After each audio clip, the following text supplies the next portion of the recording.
خبر كالصاعقة اقسم بالله. حسين عموته يغادر المنتخب الاردني، اللي عمل كل شيء للمنتخب الاردني. شكرا حسين عموته يا ابن المغرب. مين راح يعوضك؟ جمال سلامه. هذا جمال سلامه.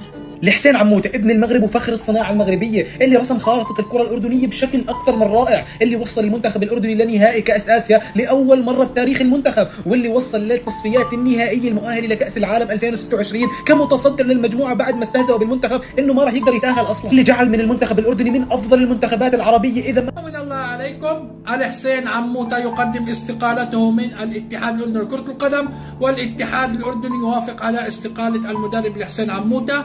هذا الكلام كان واضح من شهر 3 انه الحسين عموته ما عنده نية انه يستمر مع منتخبنا الوطني، ولكن بالتوفيق للحسين عموته. شكرا للحسين عموته على الانجازات الرائعه اللي قدمها لمنتخبنا الوطني، التاهل لنهائي كاس اسيا والتاهل للتصفيات النهائيه لكاس العالم. عمل لمنتخبنا هيبه، عمل لمنتخبنا شخصيه، عمل لمنتخبنا منظومه رائعه وقويه، ومنتخب قادر على مقارعه افضل المنتخبات الاسيويه. طبعا المنتخب الوطني والاتحاد الاردني اتفق مع المدرب المغربي جمال السلامي، كمان مدرب رائع، مدرب راقي، مدرب اسلوب لعبه حلو، لا يقل شأنا عن المدرب الحسين عموته. افضل مدرب بالدوري المغربي 3 مرات، لاعب المنتخب المغربي سنه 1998 ومثلهم في كاس العالم، حصل على بطوله الدوري مع نادي الرجاء، وقاد المنتخب المغربي للمحليين للفوز ببطوله الامم الافريقيه. يعني جمال السلامي كمان مدرب قوي، مدرب ممتاز، اسلوبه هجومي، اسلوبه ممتع. ان شاء الله قادر جمال السلامي انه يقود المنتخب الوطني الاردني للتاهل لكاس العالم. منتخب الاردن منتخب منظومه، منتخب لاعبين ممتازين، اداء قوي، اداء ممتاز، وان شاء الله ما راح يتاثروا بغياب المدرب الحسين عموته، اللي بيحكوا في اجاء عده عروض ابرزها من الجزيره الاماراتي، وناس بتقول اجاء عرض من نادي الوداد المغربي. وبالتالي كل التوفيق للحسين عموته وكل التوفيق للمنتخب الاردني في المراحل القادمه. بتمنى من اللاعبين والمنتخب الاردني ما يتاثر بغياب المدرب الحسين عموته، لانه بالنهايه هذا المنتخب بده يمشي بالمنتخب بقوته، بعزيمته، بجبروته، والمنتخب الاردني لا يتوقف على شخص معين. كل الشكر لعموته وبالتوفيق لمنتخبنا الوطني، وسلام. شو صار؟ هذا ما عرفتش اشنو كيدير هنا.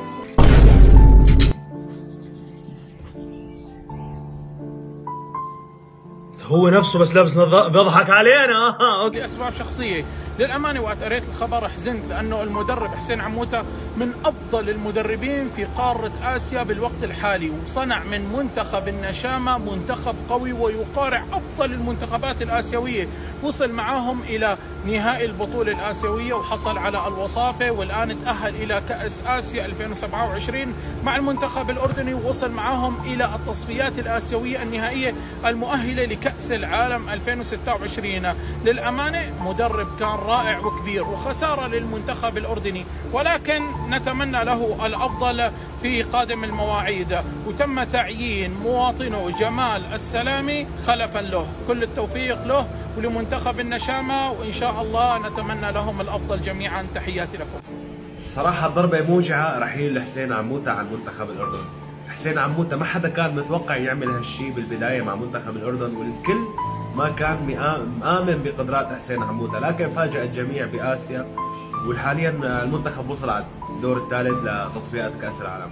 رحيل حسين عموته إن شاء الله ما يأثر على منتخب الأردن، لأن بالفترة الأخيرة كان المنتخب الأردني عايش بحالة استقرار وتوازن كبيرة مع الحسين عموته.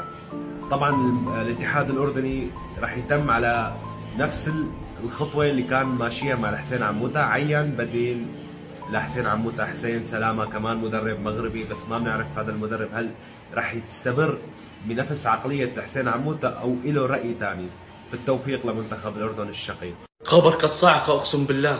حسين عموته ابن المغرب وفخر الصناعة المغربية، اللي رسم خارطة الكرة الأردنية بشكل أكثر من رائع، اللي وصل المنتخب الأردني لنهائي كأس آسيا لأول مرة بتاريخ المنتخب، واللي وصل للتصفيات النهائية المؤهلة لكأس العالم 2026 كمتصدر للمجموعة بعد ما استهزأوا بالمنتخب إنه ما راح يقدر يتأهل أصلا، اللي جعل من المنتخب الأردني من أفضل المنتخبات العربية إذا ما كان أفضل وصلها وجعلها من أفضل المنتخبات الآسيوية. شكرا من القلب للحسين عموتة صاحب الفضل الأكبر للكرة الأردنية. دائما زمان ذاكرين ايام عدنان حمد فجأة صار في مشاكل، وهي عموتة المفروض احنا في مرحلة استقرار.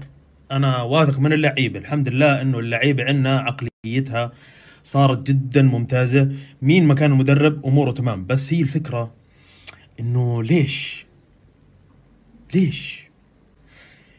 شوية استقرار، عشان يعني انت المدرب الجديد هسه هو مدرسة مغربية نفس عموتة يعني، واتوقع الاتحاد الاردني منيح انه جاب مدرسة مغربية. يعني تخيلوا مثلا من المغرب نط على الشرق راح على مدرسة مختلفة تماما، لا منيح اللي عملوه جود.